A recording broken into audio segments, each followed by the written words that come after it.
Hey there, my name's Hocus, and welcome back to the Minecraft Let's Play. Or welcome to the Minecraft Let's Play if you're new around here. In which case, please consider subscribing if you like what you see from me today. So, this is episode 69 of the series. We are progressing very steadily after the World Tour. We're almost 20 episodes away from that now, which is pretty cool. We've got some nice things done since then. But if you're with me in the last episode, you will remember that we went ahead and completed the ceiling for the Dark Oak Tree Farm, which you can see above me, and it's looking pretty nice. Pretty nice indeed. So I'm happy with what we got done in that episode.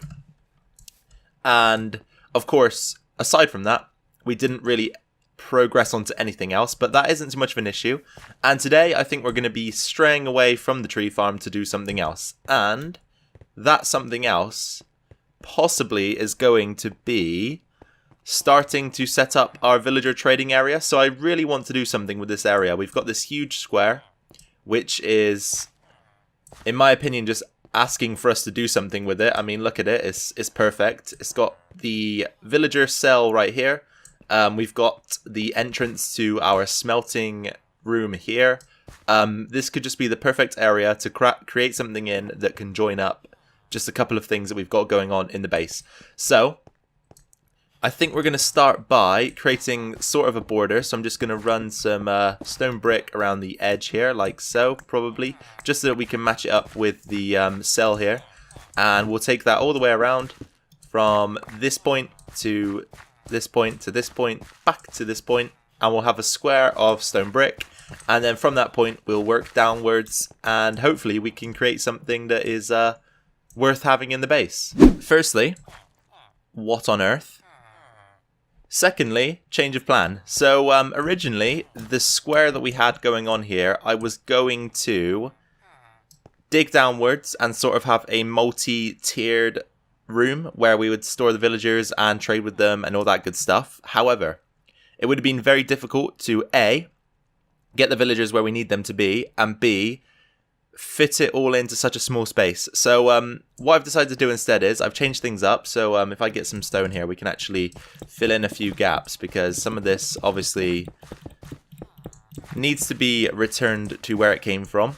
So we've dug out this area. We're going to just try and use all of the space that we've got here, so we can pretty much run it up until the redstone here. So we're bordering it right now, so we can't really go any further.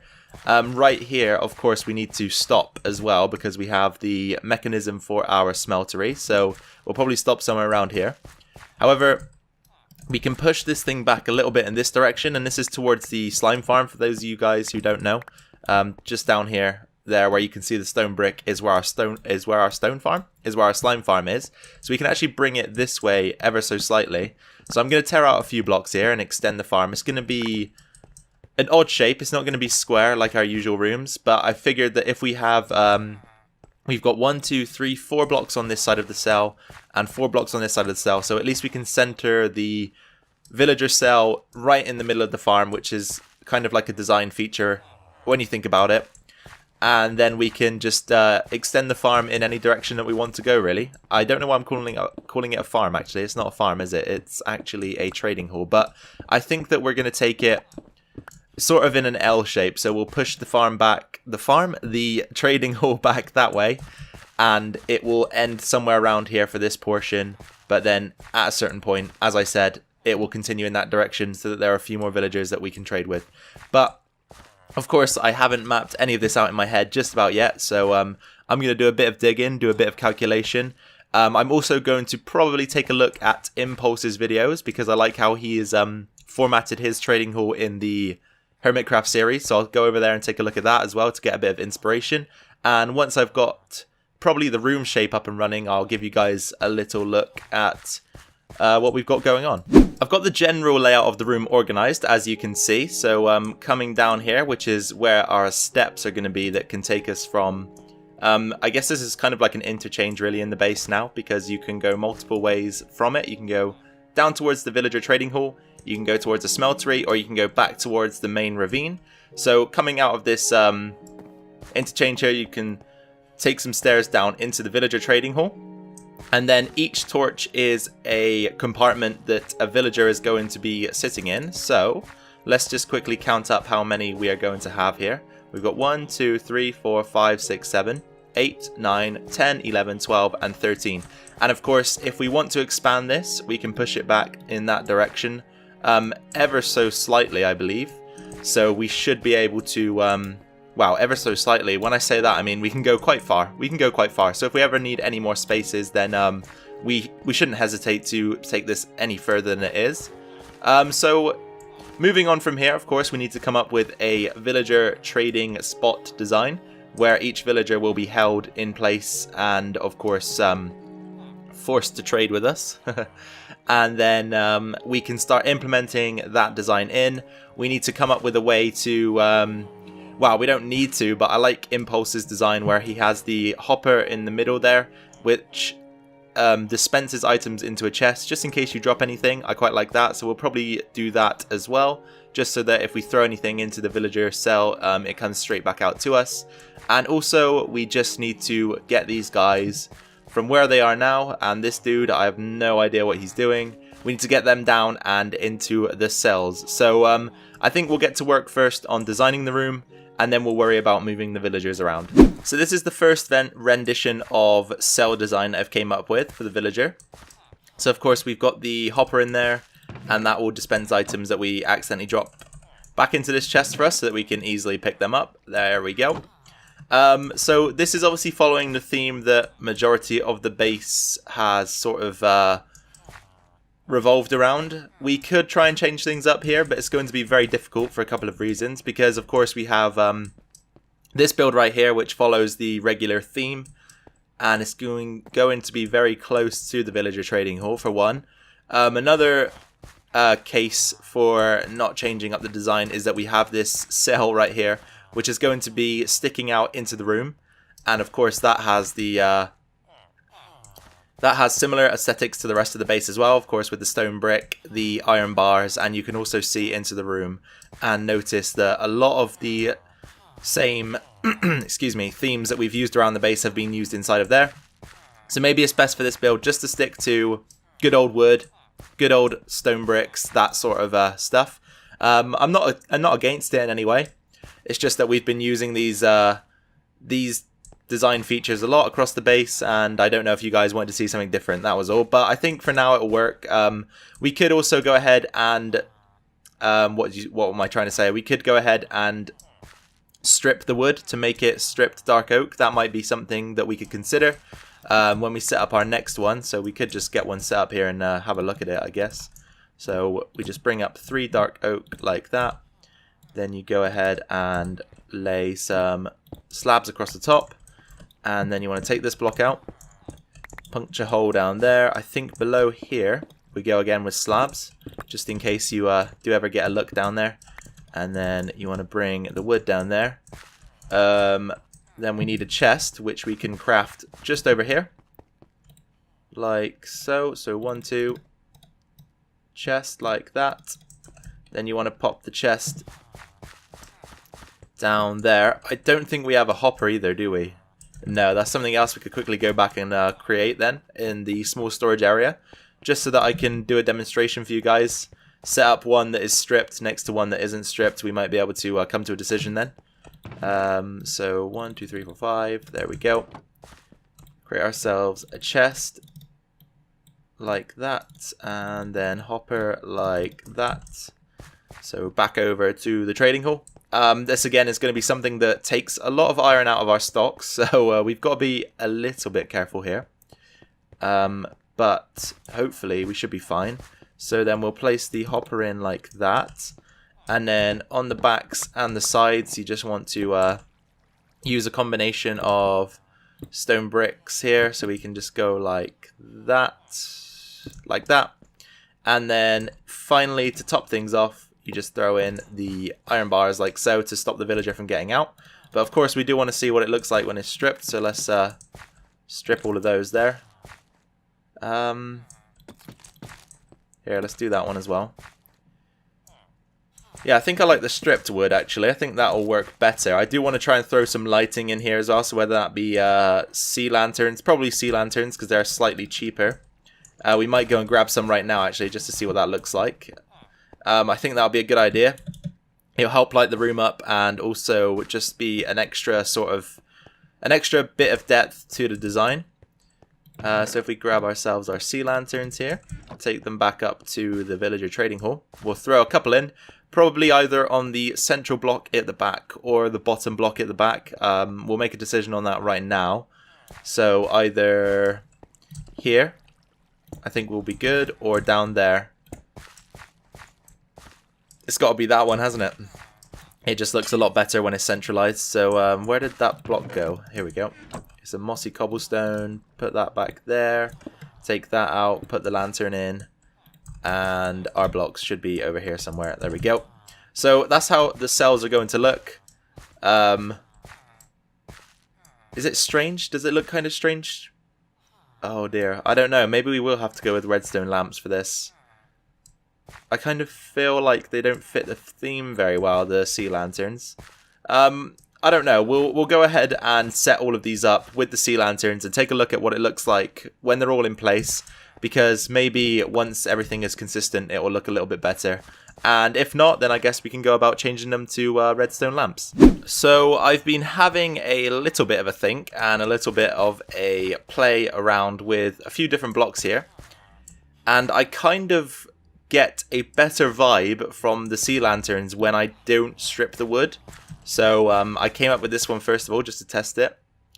And I think the sea lanterns definitely look better without the stripped wood. So here, let me try and give sort of a contrast right here. I just think it works way better with the unstripped wood. I'm not sure why, but that's the way my eyes sort of see the situation here. So I think what we're going to do is we're actually going to tear out the stripped oak wood, the stripped dark oak wood, and replace it with regular dark oak wood. And once we've filled in all of the cells, of course, if I'm not happy with it, then we might have to take another look. And of course, designs change all the time with me, so don't take this as 100% the final design. But I feel like this works a lot better, so I think we're going to stick with the unstripped dark oak wood. So there we have it. 13. I believe it is 13, right? Let me just quickly count again. 1, 2, 3, 4, 5, 6, 7, 8, 9, 10, 11. Oh, it's 12. Somehow I've lost one. Oh yeah, I removed one here, didn't I? And created a wider gap here, so that makes sense. So there's 12 cells now in place, with room for expansion, of course, if we want to dig that way, which at the moment I think we are fine in that regard. So the design is all up and running, as I said, and everything is working as intended. There's not much mechanical function in this build, just the fact that if you drop anything in the cell, the hopper will dispense it back into the chest here, but that is about as basic as it needs to be. So of course, now that we've got the cells in place and the design working for those, we have to think about a wider design for the room, which shouldn't be too difficult, I wouldn't imagine. I think that'll be quite simple to get done. Of course, we've got an issue here that some of you might have noticed. This kind of intersection here doesn't really fit very well, does it? We need to figure out a way to either extend this wall out in that direction and divert this path in a different direction, or implement a wall design that fits in with the back end of these cells here, so that we don't have to move anything around. I'll make a decision on that when the time comes, though. We don't need to think about that just now. But something to consider for the future. Just finished up the floor design, as you can see. I'm trying to give you a little bit of a look here from an elevated position. So there we go, that's what things are looking like. Of course, this is the exact same design that we have used out here. A mixture of mossy cobblestone, gravel, cracked stone brick, andesite, and cobblestone stairs, just to give that extra bit of depth in a few locations like we have seen here. So I think it looks good, I think it looks fine. Altogether, so far the room is coming on not too badly. It is forming in a way that I wanted it to, really. So the next steps now are to probably focus on the walls, which shouldn't be too difficult. I think, how am I going to do this? Kind of want to separate the cell from the rest of the room immediately by putting some wood around it, like so. Not sure if that is where I'll stand in the future, though, as this build develops. But we will go ahead and do it for now, just to see how it turns out. So we'll have sort of a wooden trim around there. Then that means we can go ahead and just fill these blocks in with similar blocks that we've used on the cell itself. So if we grab ourselves some of the stone brick variants, we can just throw some of them in here like so. We'll get another one down there. Come like that and like that. And then probably a similar thing at the top, depending on where we decide to end this room. Which is something I haven't really come up with yet. So if we do that, we've gone all the way to the top there. That could be where it finishes, to be honest. It doesn't necessarily need to go any higher than that. So if we do the same up here as well, maybe, just to keep things consistent across the room. Get our wood into the top like that. Now we're left with a situation where we've got this. Of course, the cell still sticks out roughly. I'm not sure about this though. Might tear this out and change this up, because it doesn't look right to me to have an elongated bottom but not an elongated top. So we'll think of something else to put there. For the meantime though, we'll leave it unchecked like that. But things are shaping up nicely, as I've already said. So I guess we can just continue work here and hopefully pull everything together as the room develops. So the trading hall is coming very close to completion now at this point. As you can see, walking on in, we've got wall designs on the majority of the walls, apart from this back wall here, but that is for the simple fact that we could potentially extend this room, so I don't want to go cutting anything off just yet. And doing so, well, of course, not doing so, not cutting off this wall, will allow us to push this back if we do find any more useful villagers that we want to trade with, which wouldn't be a surprise, in all honesty. 12 villagers isn't a lot, considering that we're definitely going to need mending, unbreaking, efficiency. We'll probably need protection, fire protection. You know, we need the essentials really, so that we can ensure that we're always going to have the best armor, best weapons, best tools in the game. And by having all of the villagers available to us, we can enchant basically without the need for luck, which is often involved when using the enchanting table. So at the moment, I'm quite happy with how things are turning out. Of course, we need to stick a ceiling on this room as well at some point. And we need to be wary that there is a water stream running just above this wall here, this segment of wall here, and that is feeding items into the silos, which are just on the other side of this wall. Something else that I will mention is that, if I can get over there, there is a lot of unexplored cave off in this direction that we can expand into, so somewhere around here. I don't know where I'm going to find it, or if I will find it by doing this. It might be easier just to dig through one of the cells for the villagers, because that's how I came about it just a second ago. So if we head through this cell, maybe give ourselves Silk Touch so that we don't destroy our lamp. Okay, and then come through here. So as you can see, we've got a ton of space to explore into here. Even some ores that I haven't bothered coming to collect yet. So this is something we can consider when building in the future. We just need to remember that around our villager trading hall and our wall silos, we have a lot of room to progress into. And as I said, I think some of it around here is actually unexplored. I've been through and explored and lit up a lot of the area around here, so I wouldn't be surprised if most of it is bright now. But there definitely is some unexplored area in the vicinity, so we can go and check that out at a later date and maybe expand into it if we have any other builds that come to mind that would fit in the area. I'm sure we will in the future. And of course, that's without saying that we haven't finished work on the slime farm yet either. It's actually producing enough slime for us to not have to worry about it at the moment, so potentially we have finished work on it. But if we ever do need further supplies of slime balls in the future, then we can always go ahead and build a few more platforms down there. But for the moment, of course, this is what we've got for our villager trading hall. Coming up in the future, episodes, episodes in the near future, in fact, we'll have to finish this room up, of course, get a ceiling on it, make sure all the walls are in place, and get it adequately lit, because at the moment it looks quite dark and dingy, which is, it fits the theme of the jail cell here, but I don't really like it, because of course, when you're living in a place, you don't want it to look dark and dingy. You want it to look vibrant, alive, light, open. You know, those sort of you want to get those sort of vibes from it rather than dark and dingy. So we will probably do something to fix that. We can maybe install some lighting under here and chuck some slabs down, something like this. I mean, we're not going to actually keep this, but this is an idea. Oops, we've actually just knocked out a block there. We might want to go and fix that quickly. Don't want to risk any of the villagers getting out, so let's go and rectify our mistake. Pop that back down there for now. And I just want to quickly give you a demonstration of what I was thinking about. So forget this one, but we could have lights on either side, and then we could chuck in some slabs or something like this, and the slabs actually block out a lot of the light, which is surprising.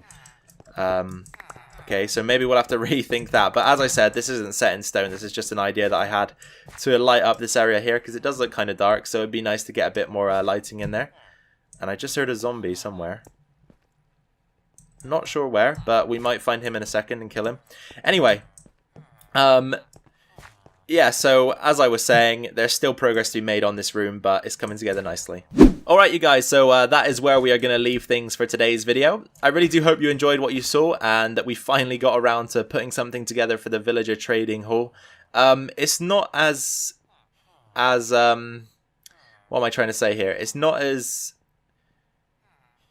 extravagant as I imagined our trading hall would be, but to be honest, it doesn't need to be. I can't see us using it all that much in total honesty, because tools and weapons with mending on, you don't tend to lose them that much, so it won't be something that we'll be using constantly anyway, so I'm not too fussed about it. Anyway, if you did like the video, then be sure to drop a like down below. That will help me out, help the channel out, and allows me to gauge the sort of reaction that I'm getting from you guys. So that would be very useful if you could do that, and much appreciated, of course. Also, if you have any questions, suggestions, comments, anything in general that you want to say or ask, then be sure to pop that down in the comment section below, because I read every single one and I respond to every single one. I love reading comments and replying to them, so definitely do that if you have anything in your head that you want to ask. Don't be afraid. And finally, if you're new around here, be sure to hit that subscribe button. It is free after all, and it will allow you to stay up to date with this series, any other videos that I decide to post, and it will allow you to just stay tuned in general. So once again, you guys, thank you very much for taking precious time out of your day and spending it watching my video. It is much appreciated.